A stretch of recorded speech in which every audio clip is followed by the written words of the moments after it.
Hostel छात्र मृतदेह Nabarangpur जिलार Umarkot block भामिनी आश्रम विद्यालय अष्टम श्रेणी छात्र झुलंता मृतदेह उद्धार होइछि। मृत छात्र हेले बड़कुमारी गाँवर प्रशांत भत्रा। मात्र 2 दिन तले घर हस्टेल को आसी आज तांकर झुलंता मृतदेह मिली। मृत्युर कारण जनापड़ी नहीं हस्टेल पुलिस पहुंची तदंत करुछि।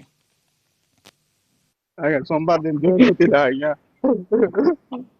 मो पुआ गोटे झील गोटे गोटे बोली पुआ मु कि भाभी पारु नहीं मो पिला एमती हो बोली कि मु किछि कहि पारु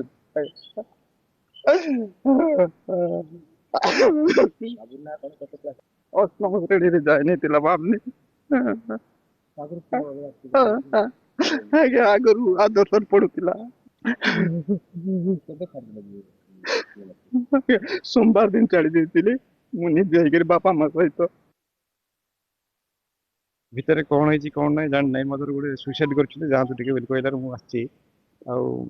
कारणटा कौन जना पड़ी ना तो स्टाफ पचारे सर राति आम राति बुलूलु से तो सबुदिन बुलूचु